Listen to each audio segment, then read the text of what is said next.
এই মুহূর্তে আমরা যেখানে আছি কোঅপারেটিভ জুট মিল। আ এটা অনেকদিন যাবতই বন্ধ আছে আপনারা জানেন।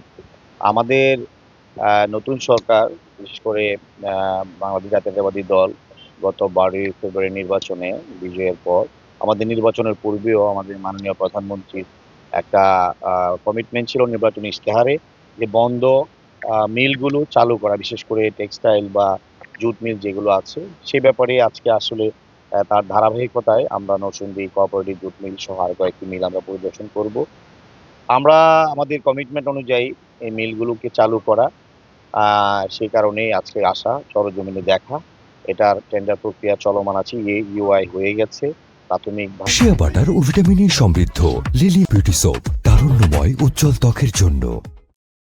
এটা মন্ত্রণালয়ে চূড়ান্ত প্রস্তাবনা যাবে। তারপরে আমরা আ এটা প্রাইভেট সেক্টরে এই মিলটাকে চালু করার জন্য আমরা প্রক্রিয়া শুরু করেছি এবং সেটা আ আমরা দ্রুত সময়ে কিভাবে বাস্তবায়ন করা যায় এবং বিশেষ করে ফিজিক্যালি এটার অবস্থানটা দেখার জন্যই আজকে আসা।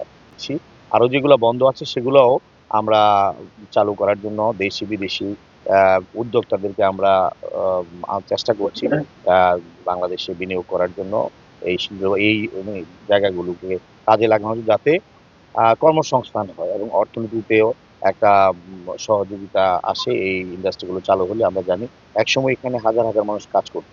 এই নরসিংদীর এই প্রতিষ্ঠানগুলো একটা ইন্ডাস্ট্রিয়াল বেল্ট এটা। এখানে মানুষের একটা ইমোশন জড়িত। আমরা মনে করি যে এই মিলগুলো বন্ধ হওয়ার কারণে কর্মসংস্থান অনেক কমে গেছে। এই এলাকার মানুষ কাজ করে জীবন জীবিকা নির্বাহ করত। যেহেতু আমরা জনগণের সরকার আমাদের মূল লক্ষ্যই হলো আমাদের বন্ধ মিলগুলোকে চালু করা। সেটা প্রাইভেট সেক্টরে বেসরকারি শিল্প উদ্যোক্তাদের মাধ্যমে সেটা হতে পারে জুট মিল, হতে পারে জুট গুডস, হতে পারে অন্য পরিবেশ বান্ধব যেকোনো শিল্প প্রতিষ্ঠান গড়ে তোলা।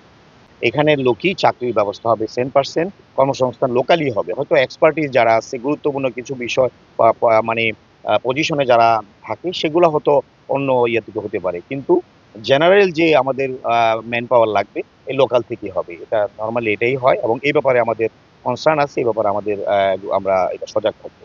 আমরা এই সোনালী আঁশের এই পাটের যে ঐতিহ্য সেটা আসলে অনেকটাই কমে গেছে এটা সত্য। আমরা এই ব্যাপারেও কাজ করছি। বিশেষ করে আমাদের যে পাট বীজের ক্ষেত্রে আমাদের গবেষণার ক্ষেত্রে আমরা গুরুত্ব দিচ্ছি। আমাদের বীজ পার্শ্ববর্তী রাষ্ট্র বিশেষ করে ইন্ডিয়া থেকে যে বীজগুলো আসে সেটা অনেক সময় আমরা শুনি যে তাদের ফলন ভালো হয়। আমরাও কিভাবে কম্পিটিটিভ ওই জায়গায় যেতে পারি এ ব্যাপারে আমাদের গবেষণা কার্যক্রম চলছে। বিজিএর এর সাথেও আমাদের কার্যক্রম চলছে। আমরা এই ফলনটাও যাতে ভালো হয়, বীজের জাত যাতে উন্নত হয় এই ব্যাপারে আমাদের সজাগ আছি। কৃষি পণ্যের কৃষকরা যাতে ন্যায্য দাম পায় এই ব্যাপারে এবারও জানা পেয়ারা পাট অন্যান্য সময় যেমন ৩,০০০ ৳৩,৫০০ এবার কিন্তু ৳৫,০০০ ৳৫,৫০০ মন হয়েছে। আমরা এই ব্যাপারে সজাগ আছি। আমাদের এই পার্টির ঐতিহ্য ফিরিয়ে আনার জন্য ইনশাআল্লাহ আমরা আমাদের সে হারানো ঐতিহ্য যাতে আবার ফিরিয়ে আনতে পারি। এগুলো আসলে বিভিন্ন প্রক্রিয়ার মাধ্যমে দেওয়া হয়েছে। আমরা এগুলো দেখছি খতিয়ে যদি এরকম কোনো অ্যানোমালি থাকে সে ব্যাপারে আমরা দেখব ব্যবস্থা করব। শিয়া বাটার ও ভিটামিনে সমৃদ্ধ লিলি বিউটি সোপ, তারুণ্যময় উজ্জ্বল ত্বকের জন্য।